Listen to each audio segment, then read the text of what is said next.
Agora Anderson Costa, mais um naufrágio, desta vez na Bahia, muitos mortos novamente, 2 dias seguidos, Anderson. Exatamente, Denise. Boa tarde a você, boa tarde ao ouvinte, ao internauta da Jovem Pan. 2 acidentes em 2 dias consecutivos.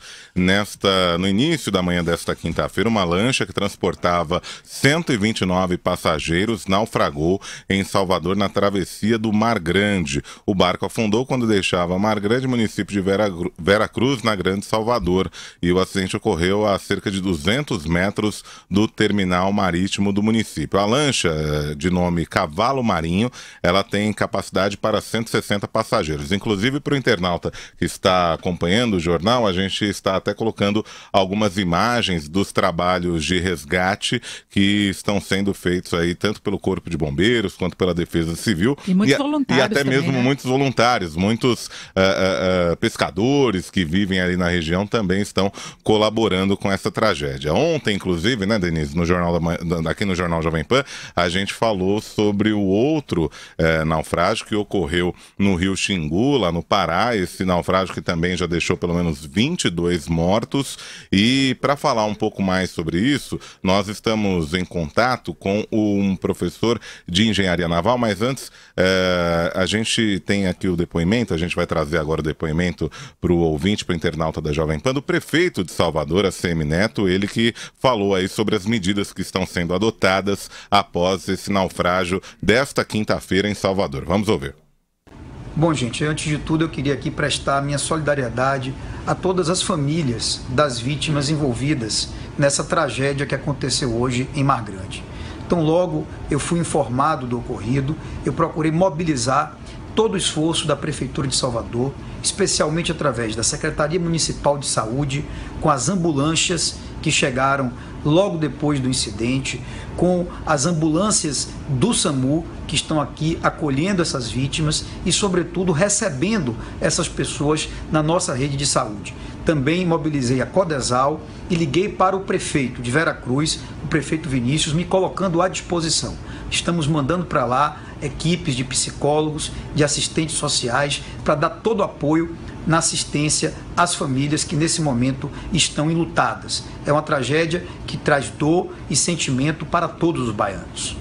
Denise, acho que é até importante a gente ressaltar, muitas vezes o ouvinte, o internauta aqui de São Paulo, não tem essa noção de que o transporte marítimo lá é um transporte do dia a dia. Então, por exemplo, nesse acidente hoje de Salvador, tinha muita gente indo trabalhar, técnicos de enfermagem, arquitetos, muitas pessoas que... É transporte mesmo, um transporte né? mesmo, não é passeio. Que a gente imagina o transporte marítimo muito como passeio, porque aqui em São Paulo não tem rio que a gente navegável, né? Então, mas lá não, lá as pessoas elas utilizam muito, tanto no Pará quanto em Salvador, e essa tragédia aí acontecendo, deixando aí muitos mortos e feridos. Você vê que as vítimas são moradores mesmo, né, Anderson? É um absurdo, tanto no Pará como agora na Bahia também, são pessoas que tendem a utilizar esse meio de transporte, muitas vezes não tomam muito cuidado, as embarcações. No Pará, por exemplo, já se falava que ele não tinha autorização para o tipo de transporte que ele estava fazendo, embora fosse registrada a embarcação, não era adequada para o que ele estava fazendo, para o local que ele estava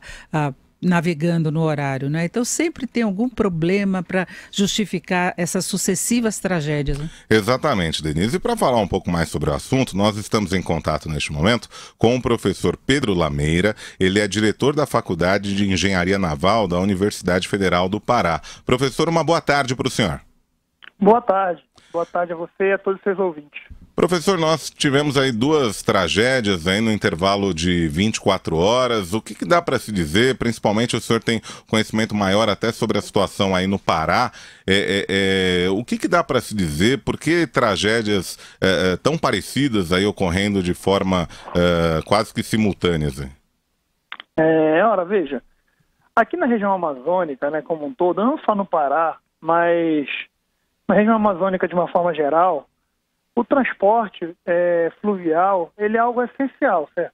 Então muitas pessoas realmente dependem desse tipo de transporte para viver, para lugares onde não existe acesso rodoviário, onde não existe nenhum tipo de outro acesso. Então, na verdade, é uma coisa cotidiana, certo? Acidentes com embarcações de passageiros aqui na região é algo bastante antigo, certo? Então esse é um problema já, vamos dizer assim, crônico, certo?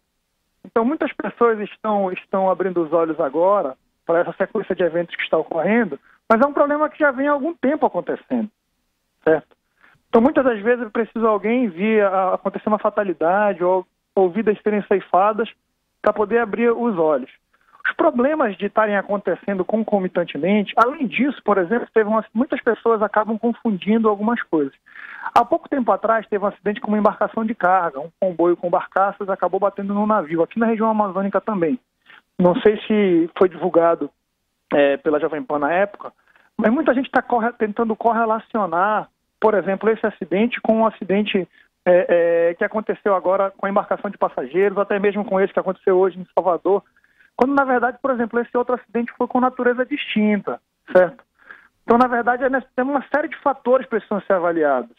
Nesse caso específico aqui, na região amazônica, a embarcação estava saindo de Santarém, rumo à Vitória do Xingu, certo? Uma localidade aqui também do estado do Pará, e num trecho entre Porto de Mós e Senador José Porfírio, onde a largura da via navegável é muito grande. Então, ali naquele trecho há uma tendência para ventar mais e, consequentemente, se formarem mais ondas. Ou seja, as embarcações ficam impostas a condições adversas. E o que acontece? Muita gente está falando a embarcação não era legalizada, né, no órgão competente, mas era registrada na capitania. Porém, entretanto, todavia, esse não foi o motivo causador do acidente. A gente tem um problema crônico de superlotação nas embarcações. Inclusive, eu recebi na minha rede social uma informação de um banco de dados que essa embarcação tinha capacidade para 42 passageiros, se eu não estou enganado, né? Se falou em 70 passageiros a bordo, agora estamos falando em torno de 50. Realmente não se tem como ainda muito recente para se afirmar as coisas. Mas uma coisa eu posso garantir. Tanto superlotação de passageiros quanto excesso de cargas no transporte fluvial, ele é um problema existente, antigo e recorrente, certo? Então, existe uma série de medidas que precisam ser tomadas para que mais vidas não sejam ceifadas, principalmente de pessoas que ficam à mercê desse transporte, eles dependem disso para sobreviver, certo? Nesse caso do acidente aqui da região, lá perto de Porto de Mós, tem um outro agravante, existe uma questão cultural envolvida, certo? Para a questão cultural, essas embarcações, elas são de madeira, certo? A maioria delas que operam no transporte fluvial de cidades pequenas, aqui na região amazônica como um todo, seja no Pará, seja no Amazonas, elas acontecem com transporte de embarcação em madeiras, e muitas delas, como demoram mais de um dia navegando, os passageiros eles vão a bordo de redes, por exemplo. Eles vão em redes, deitados dormindo, certo? O que não é adequado para se transportar e fica muito perigoso numa situação de emergência sinistra, como foi o que aconteceu. Você imagina só, estava chovendo, certo? Para os passageiros não pegarem chuva, as laterais da embarcação foram fechadas com uma lona, é muito comum isso acontecer aqui, e alguns passageiros deitados, descansando, nem que não fosse numa rede, mas no caso da rede, pior ainda. A embarcação começa a sacudir, certo? Basta a gente pensar. Muito simples, ela começa a balançar para um lado, para o outro. Essas pessoas vão se movimentando para um lado e para o outro e a distribuição de peso na embarcação não fica uniforme. Logo, você tem uma perda de estabilidade, ainda mais se tiverem ondas, se estiver ventando demais. Existe uma série de problemas que foram ocorrendo. Então, não é muito fácil a gente classificar agora, uma onda de acidentes acontecendo, tem pessoas especulando de serem mudanças climáticas e ondas maiores estarem vindo a ocorrer. Mas, veja, isso é um problema antigo, certo? É um problema que vem acontecendo já há anos e anos e anos. Professor, Denise quem está falando. Falta fiscalização, na verdade, né? Uma regulamentação e depois verificação se essa regulamentação está sendo cumprida, porque não costuma ter colete salva-vidas e mesmo as pessoas que moram à beira do mar ou do rio nem sempre sabem nadar. Muitas crianças embarcando, inclusive nós estamos vendo hoje imagens do naufrágio na Bahia, com crianças pequenas, né, que estavam viajando e viram um costume.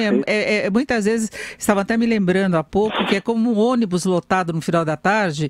Para eles a embarcação é um transporte comum também e vai entrando todo mundo naquele e eles relaxam, porque estão acostumados há muito tempo a utilizar esse meio de transporte, não é? Isso. Tem a questão da fiscalização, do controle, sim. Existe a necessidade de uma intensificação severa do ponto de vista de não permitir que algumas operações sejam realizadas, certo? Que foi exatamente o que vem de encontro ao que você falou. Mas eu acho que tem uma questão assim mais importante. Por exemplo, muitas embarcações que transportam passageiros, elas não possuem um projeto e um responsável técnico com um estudo de estabilidade para garantir que essa embarcação vai ser segura naquele trajeto com as condições de carregamento específicos. Então são construções artesanais, muitas das vezes sem um controle específico técnico. Isso acaba passando, a pessoa acaba operando muito tempo na linha, consegue de uma forma ou de outra regularizar esse transporte e depois, se vier a acontecer essa legalização, essa responsabilidade técnica por parte de um engenheiro que seja, muitas das vezes não é obedecido. Então você pode ver, ora, você tem carregamento de embarcações acima do limite, você tem carregamento de passageiros em embarcações acima do limite, e mais, o passageiro, ele tem o costume de ir sempre para cima. O passageiro, ele gosta de ficar em cima, na parte mais alta da embarcação, ter uma visão melhor. Se a embarcação tiver mais de um convés, ele fica lá em cima. E peso em cima da embarcação, quanto mais para cima, pior para a sua estabilidade.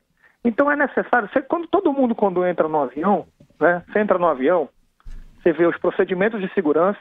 Por mais que você seja um passageiro frequente, você tem que escutar os procedimentos de segurança. Por mais que isso seja chato para você, né? Você fica ali sentadinho, o comissário vai lá, faz toda a abordagem, ele diz que você tem que fazer na condição Y, X e Z, e numa situação de turbulência, você tem que ficar sentado com o seu cinto afivelado. Isso não acontece na embarcação, principalmente no transporte de passageiro. Uma situação de turbulência, o passageiro quer ver o que está acontecendo, se levanta, e isso é carregamento. Imagina 70 pessoas se deslocando para um bordo só do navio. Então isso acontece, então existem diversos problemas. É necessário uma instrução aos pilotos para que isso seja inserido dentro do processo de embarque e desembarque dos passageiros, como se usar os coletes, certo? Regular se a posição dos coletes está certa. Por quê? Numa situação dessa de sinistro, só para vocês terem uma ideia, no caso de Salvador, não. É uma outra situação que a gente pode comentar daqui a pouco. Mas no caso aqui da região amazônica, as embarcações são de madeira, então ainda tem um agravante. Embarcações de madeira, via de regra, elas são embarcações que não possuem compartimentação no seu casco. Para que serve a compartimentação? Se caso vier ter um alagamento por uma avaria ou embarque de água, qualquer motivo que seja, a água fica contida naquele compartimento, não alaga o casco inteiro, a embarcação continua flutuando, certo? Na embarcação de madeira isso não acontece. Quando ocorre um alagamento, o casco simplesmente é tomado pela água e em questão de segundos ou até mesmo minutos, ela vem a naufragar. Você imagina a reação, uma pessoa dormindo, e em segundos a embarcação está no fundo, ela não consegue pegar o colete, ela não tem reação de saber para que direção ela tem que ir, entendeu? Então, na verdade, eu tenho uma opinião muito consolidada a desse respeito, principalmente do ponto de vista de projeto, de fiscalização e essa questão cultural de operação que precisa ser mudada. Não podemos mais ficar deixando vidas sendo ceifadas para tomar medidas, já chega. Professor, pelo costume, eles acham que sempre vai dar certo. Eu já estive no Nordeste em viagem de turismo. Não é diferente, eles tomam até um pouco mais de cuidado. Mas essa questão que o senhor colocou, por exemplo, de coletes, nunca eu vi qualquer embarcação obrigar a pessoa a utilizar o colete. Geralmente esses coletes estão amarrados, eles estão presos em algum lugar. Numa situação de emergência, as pessoas não conseguem pegar.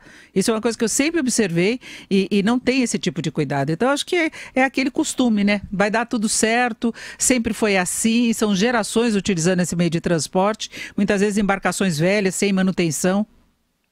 Perfeito. Essa questão da condição física da embarcação é um aspecto também que deve ser levado em consideração. E essa questão do acesso aos coletes, você imagina só, a embarcação vai virar, gente. São pessoas sendo jogadas umas para cima das outras. São objetos de cozinha sendo lançados. Tudo isso, você imagina, não existe reação para tentar pegar um colete. Colete, ou ele, numa condição de turbulência, ele deveria já estar do lado do passageiro, ou até mesmo no passageiro, certo? Quando você vai viajar num transatlântico, por exemplo, num navio de cruzeiro, você tem, a partir do momento que você está a bordo do navio, você obedece os procedimentos de segurança, você é instruído a colocar o colete se for dado um sinal, e você é instruído para estar na posição onde os botes salva-vidas estarão. Certo? Então existe toda uma preocupação para que antes que o pior aconteça, antes que o naufrágio venha a acontecer, você já esteja com colete para flutuar, você já esteja próximo da embarcação.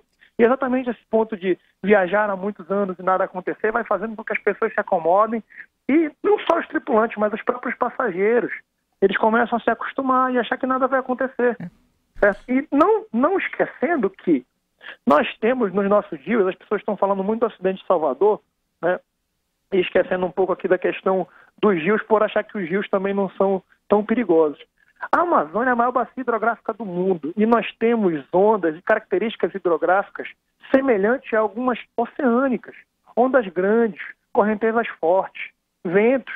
Isso faz com que a embarcação esteja sujeita a condições muito adversas.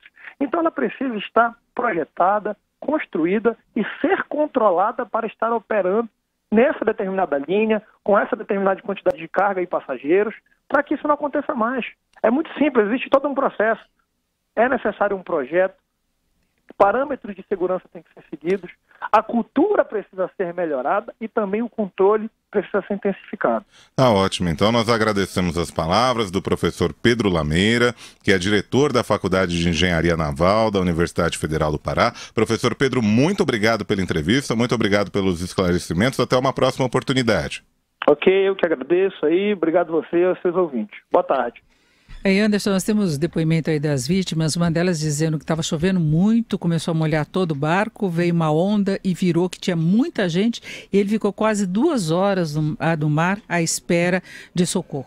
Que a chance de sobreviver diminui muito, até porque não tem esse esquema rápido de segurança. E o que chama atenção também, né, Denise, o outro acidente, o de ontem, o navio naufragou um pouco mais perto da margem. Né? E dessa vez não, dessa vez na Bahia o naufrágio ocorreu já mais de um ponto mais distante da margem, quer dizer, mesmo quem conseguia nadar talvez tenha tido dificuldade para conseguir chegar, né? Então isso dificulta mais. Os números da Bahia até agora, a embarcação tinha 133 pessoas, 22 mortos até o momento e 89 pessoas foram resgatadas com vida, Denise.